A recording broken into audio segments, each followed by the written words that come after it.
네, 북한이 발사한 화성 15형은 미국 워싱턴까지 도달할 수 있는 신형 대륙간 탄도미사일급이라는 국방부의 공식 평가가 나와서 주목되고 있습니다. 네, 김대영 국가전략연구원 편집위원과 함께 관련 소식 살펴보도록 하겠습니다. 어서 오십시오. 어서 오세요. 네. 자, 먼저 국방부가 발표한 화성 15형에 대한 평가부터 어떤 내용이 좀 있었는지 정리를 좀 해주시죠. 아무래도 이제 기존의 대륙간 탄도미사일로 알려졌던 화성 14형보다는 예. 일단 외형상에서 좀 많은 변화가 있었죠. 그렇습니다. 화성 14형은 2단 부분이 상당히 좀 얇았는데 이번에 화성 15형은 2단 부분이 굉장히 굵어졌고 또한 탄두 모양 자체도 이 뾰족한 원추형이 아니라 약간 이제 뭉툭한 둥근 예. 형태로 이렇게 돼 있어서 국방부 전반적으로 이제 판단했을 경우에는 일단 외형상으로 봤을 때 완전히 다른 미사일로 이제 파악을 한 것 같고요. 예. 또한 이제 어제 북한이 공개한 영상이라든가 사진을 보면은 가장 또 특이할 만한 점이 지금 이제 미사일이 올라가고 있는데 일단 추진체 부분에 보면 이제 주 엔진 그 부분이 화성 14형은 하나였는데 지금 화성 15형은 두 개로 노즐이 이제 보이는 걸로 이제 파악이 되고 있습니다. 예. 이제 그만큼 이 두 개의 로켓 엔진을 갖고 있기 때문에 이전보다 화성 14형보다 더 강력한 출력을 낼 수 있고 그렇기 때문에 북한의 대륙간 탄도미사일이 어느 정도 일정 부분 이제 진전됐다, 기술적인 뭔가 진전을 이루었다. 진전됐다. 예, 그렇게 볼 수 있고요. 특히 앞에 탄두 부분이 뭉툭한데 뭐 다탄두 얘기도 나오고 하는데 다탄두 같은 경우에는 가장 핵심이 이 핵무기의 소형화가 굉장히 중요합니다. 근데 아직 북한은 핵무기 소형화를 이루지 못했기 때문에 북한이 이제 그 발사한 당일날 강조한 뭐 특대형의 그런 탄두 부분을 많이 강조했는데요. 아무래도 이전의 화성 14형보다 더 무거운 그리고 더 위력이 센 그런 핵탄두를 탑재할 수 있지 않을까 이렇게 추정을 해봅니다. 그렇군요. 지금 화성 15형을 분석을 하면서 이제 전문가들이 내놓는 의견 중에 하나가 대기권 재진입 기술 또는 이 종말 단계 유도 분야 기술은 아직 입증되지 않았다라는 이야기가 나오고 있습니다. 먼저 이제 이 종말 단계 유도 분야 기술이 뭔지부터 좀 짚어주시겠습니까? 사실 이 미사일에 있어서 가장 핵심적인 기술이라고 할 수 있겠는데요. 예. 대륙간 탄도 미사일 같은 경우 이제 대기권 재진입을 해서 목표에 이제 정확하게 떨어지는 게 굉장히 중요한데 예. 그걸 이제 유도해 주는 것은 이제 바로 그것을 예. 얘기하는 겁니다. 근데 지금까지 북한이 실험했던 것을 보면 이제 본인들 주장은 뭐 자신들이 원하는 지점에 정확하게 떨어졌다고 늘 발표하는데 네. 실제 이제 뭐 한미 양국군의 분석이나 이런 걸 보면은 아직까지는 그렇게 높은 정확도를 갖고 있지 않는 걸로 이제 판단하고 있기 때문에 그런 부분에서 이제 우리 군이 좀 주목을 하는 것 같고요. 또 한 가지는 이제 대기권 재진입 같은 경우에도 정상 각도를 발사를 해야 그게 이제 완벽하게 작동이 되는지 안 되는지를 확인할 수가 있는데 북한은 약간 이제 변칙적인 방법을 써서 이제 고각 발사라는 게 예. 미사일을 이제 수직으로 이제 올려보내는 이런 방식으로 진행을 하는데 이렇게 되면은 정상 발사할 때의 그런 열이라던가 압력 이런 환경을 다 구현을 할 수는 없습니다. 하지만 이제 고각 발사도 미사일에 굉장히 많은 그런 스트레스를 주는 거기 때문에 예. 이 대기권 재진입 문제는 사실 북한의 입장에서 봤을 때는 한 절반의 성공 정도는 아닌가 이렇게 생각이 됩니다. 저희가 항상 뭐 어떤 기술의 발전이 있었을 때 겉 외형을 보기도 합니다만 뭐 그 내실도 봐야 되겠지만 외형 내부를 들여다봤을 때 14형보다 확실히 저희가 발사되는 어떤 그 순간의 속도도 그렇고요. 여러 면에서 봤을 때 15형이 어떤 개량형이라기보다는 진짜 어떤 새로운 스타일의 새로운 신형이라는 느낌이 든다는 분석도 많이 있더라고요. 그러니까 김대영 위원님은 또 전문가시기 때문에 딱 봤을 때 14형과 15형 비교했을 때 얼마나 어떤 기술적 진전이 있었던 것 같고 뭐 어떤 그런 변화가 있었다라고 좀 보시는지. 전체적인 외형으로 봤을 때는 사실 화성 14형이 최근에 나오는 대륙간 탄도미사일과는 좀 디자인적인 면에서는 굉장히 구식적인 느낌의. 예, 그렇죠? 근데 예.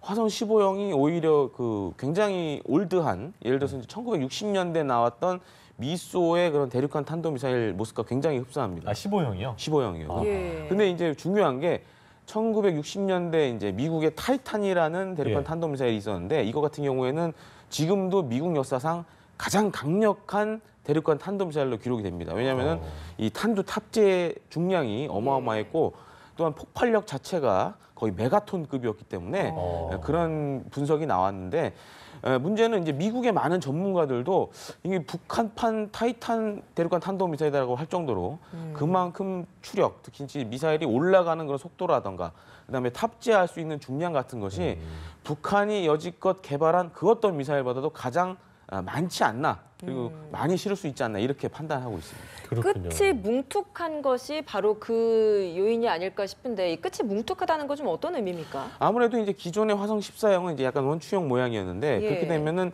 안에 이제 들어갈 수 있는 탄두 크기가 이제 제한이 됩니다. 예. 물론 이제 그 탑재 중량과도 연관이 있는 건데 이 뭉툭해졌다는 것은 그만큼 더 큰 수소 폭탄을 안에 장착할 수도 있고 또한 뭐 북한이 정말 이제 기술적인 진전을 잘 이루면은 그 안에 이제 탄두를 작게 만들어서 여러 개의 탄두, 즉 다탄두로 예. 할 수도 있는 그런 가능성을 이제 열어놓은 거죠. 근데 이제 결과적으로 커졌다는 얘기는 더 많이 실른다는 얘기도 되지만 북한이 궁극적으로 하고자 하는 핵탄두 소형화는 이게 안 됐구나라는 걸 뭐 보여주는 걸 수도 반증일 수도 있겠어요. 예, 그렇습니다. 이제 예를 들어서 이제 북한의 자신들이 의도했던 이런 핵탄두의 소형화가 뜻대로 되지 않으니까 차라리 이럴 바에는 아예 크게 많이 만들자. 싣고 크게. 예, 많이 싣고 크게 만들자라는 개념으로 화성 15형을 만들었을 가능성도 있고요.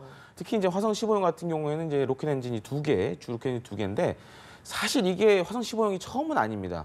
그러니까 이전에 이제 열병식 때 공개했던 화성 13형 같은 경우에도 발사는 아니었지만은 몇 달 전에 김정은이 이 복합 재료 공장 갔을 때 이제 뒤에 표지판에 그 엔진이 2개인 모습이 이제 공개된 적이 있거든요. 그렇기 예. 때문에 북한이 갑자기 화성 15형을 만든 것 같지는 않고요. 일단 화성 13형에 일단 추진체를 가져다가 예. 그것을 좀 더 이제 개량하는 방향으로 아예 그 새로운 미사일을 만든 게 아닌가 이렇게 생각됩니다. 그리고 뭔가 좀 더 보여주기식이 있었다는 느낌이 드는 게 뭐냐면 그 발사 장면을 좀 보여줄 수 있을까요? 그걸 보면 이제 14형보다 15형이 더 빠르거든요. 그러기도 하고 해서 뭔가 그 엔진이 또 2개가 같이 장착이 됐고 그런 것들을 보면서 좀 더 위력적이라는 걸 좀 과시하려는 게 아니었나 예. 생각이 들기도 하는데 어쨌든 사거리를 좌지우지하는 거는 엔진이 성능이 더 크다면 더 멀리 갈 수 있는 그런 그렇습니다. 거죠. 예. 특히 이제 또 보셔야 될 것이 2단 부분이 예. 화성 14형에 비해서 거의 1단과 동일한 크기로 커졌기 때문에 예. 여기에 아마 이 백두산 엔진을 새로 또 적용했을 가능성도 있고요. 그다음에 더 많은 연료를 탑재해서 더 멀리 날아가게 했을 그런 기술적 발전 가능성이 충분히 있어 보입니다. 그렇군요. 예. 이게 실제로 실용하는 데까지는 어느 정도 걸릴 것이라 예상하시는지 그리고 또 이것을 실용화 단계까지 만들기 위해서 앞으로 추가적인 실험들을 또 해 나갈 것이라 그렇죠. 보시는지 어떻게 보십니까? 예, 그렇습니다. 근데 북한 같은 경우에는 사실 좀 약간 변칙적인 방법을 많이 사용하고 맞아요. 기본적으로 이 대륙간 탄도미사일은 이제 유도 무기입니다. 예. 유도 무기 같은 경우에는 최소한 10차례 이상은 발사를 해서 그 발사 성공률이 한 50% 이상이 돼야 이제 군에 배치를 하는 과정을 거치는데요. 근데 북한은 화성 14형도 보시면 아시겠지만은 단 2번 발사하고 더 이상 발사 안 했거든요. 예. 그래서 북한은 워낙 자기 식대로 하는 경우가 많아서 물론 이제 추가적인 발사 가능성도 있고요. 지난 7월처럼 화성 14형을 연달아 2번 발사하는 식의 그런 또 도발을 화성 15형으로 할 가능성도 충분히 있어 보입니다. 예. 그리고 지난 7월에 화성 14형을 2번 발사하고 9월에 6차 핵실험을 했거든요. 예. 근데 그 6차 핵실험 때 보여주었던 그 북한의 핵탄두가 사실 이제 화성 14형에 장착되는 그런 핵탄두였는데 이번에도 이것과 비슷한 패턴으로 추가적인 화성 15형을 한 번 더 발사를 하고 그다음에 화성 15형에 장착되는 예를 들어 북한이 주장하는 특대형의 핵탄두를 또 한 번 이 핵실험하지 않을까 그럴 가능성도 조심스럽게 얘기를 해봅니다. 예, 그 미국 전문가들 이야기를 좀 보니까 이번에 미사일 북한뿐만 아니라 보통 이제 미사일을 시험 발사를 할 때 새로운 미사일을 개발을 해서 발사를 할 때 한 번에 성공하는 경우가 거의 없다라고 하더라고요. 근데 이번에 이제 15형이라는 건 새로운 종류의 미사일인 그렇죠. 거잖아요. 근데 이걸 북한이 한 번에 성공시켰다라는 것도 좀 짚어봐야 할 부분이 아닐까 싶은데요. 그렇습니다. 이제 예를 들어서 미사일을 실험하는 것은 여러 가지 방법이 있습니다. 네. 그러니까 우선적으로 해야 될 게 이런 엔진과 관련된 실험들을 먼저 진행을 해야 되고요. 그다음에 이런 것들 다 결합해서 시험 발사를 진행을 하게 되는데 예. 사실 이걸 한 번에 했다라는 거는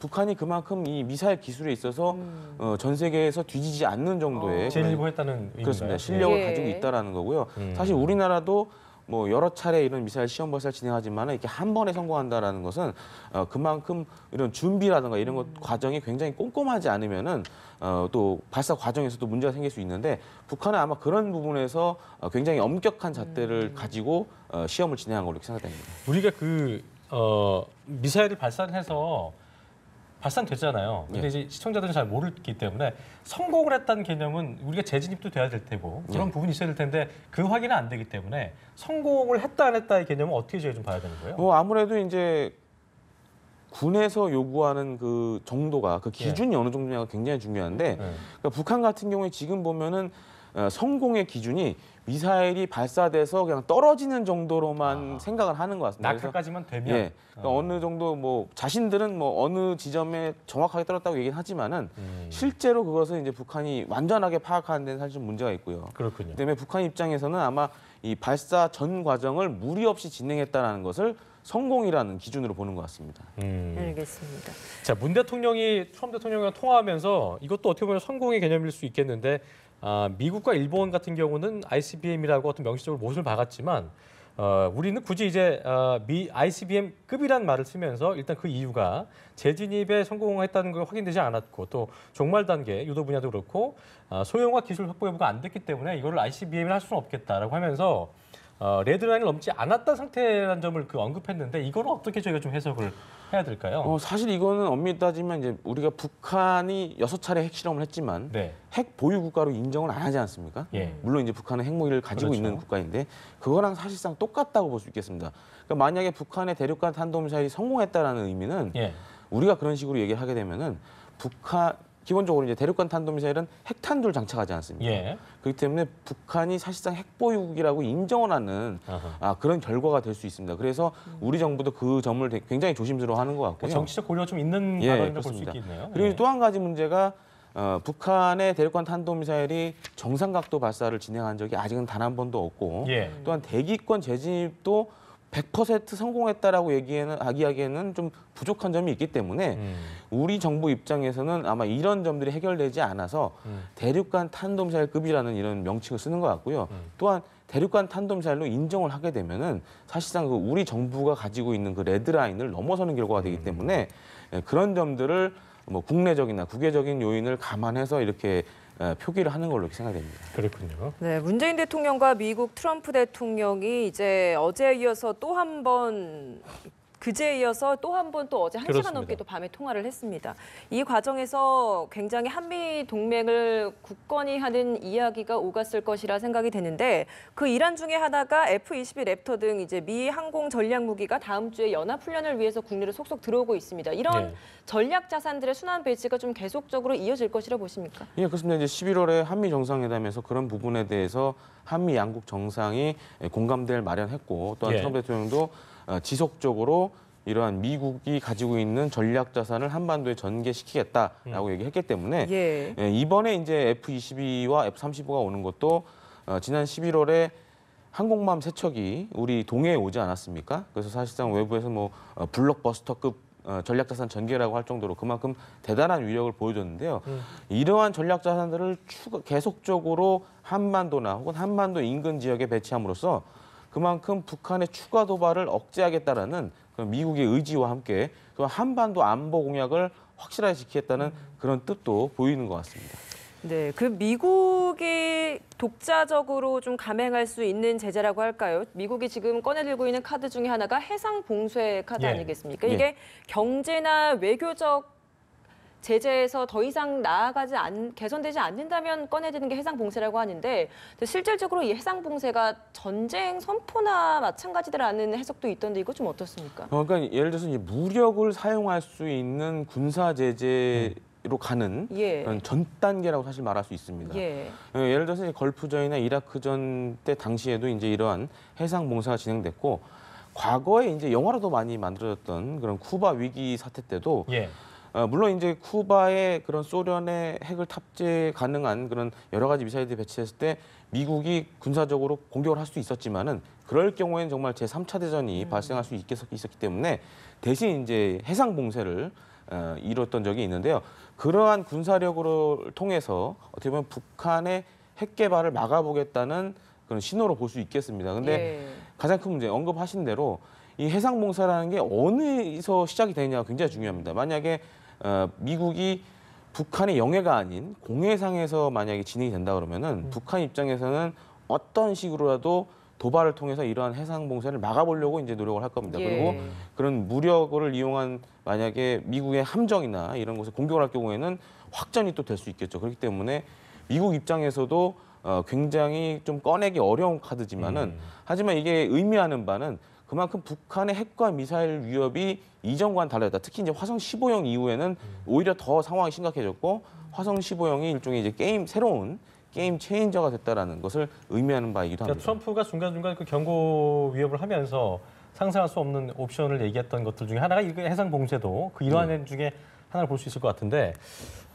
끝으로 저희가 좀 북한이 이제 SLBM 잠수함 탄도 발사 탄도 미사일, 그러니까 북극성 3형이 되겠죠. 이게 일본 언론에서 이제 조만간 북한이 이걸 또 발사 실험하지 않겠냐는 예상을 내놓기도 했는데요. 이 부분 북극성 3형은 어떤 형태인 것이고 또 어떻게 전망이 되시는지 좀 끝으로 한 말씀 해주시죠. 네. 북한의 미사일은 기본적으로 이제 화성 계열이 있고 이제 북극성 계열이 있는데요. 네. 화성이란 이름이 들어가면 이제 액체 연료를 사용하는 예. 탄도 미사일이라고 할 수 있겠습니다. 그렇군요. 반면에 이제 북극성은 이제 고체 춘체를 고체를. 사용하는 그런 탄도 미사일인데요. 북극성 3형 같은 경우에는 지금 잠수함 발사로 할지 네. 아니면은 이것을 지상용으로 쏠지는 좀 지켜봐야 될 것 같습니다. 아하. 근데 북극성 같은 경우에는 특히 이제 고체 춘체를 사용하는 만큼 우리가 예상하지 못한 시간에 그야말로 빠르게 쏘고 빠질 수 있기 때문에 그만큼 사정거리가 그리고 한 1000km 이상 되기 때문에 우리를 포함해서 일본 이런 곳에는 굉장한 위협이 될 수 있는 예. 그런 탄도미사일이라고 할 수 있겠습니다. 그렇군요. 알겠습니다. 지금까지 김대영 위원과 함께 북한 미사일 발사 관련 소식 자세히 짚어봤습니다. 오늘 말씀 고맙습니다. 고맙습니다.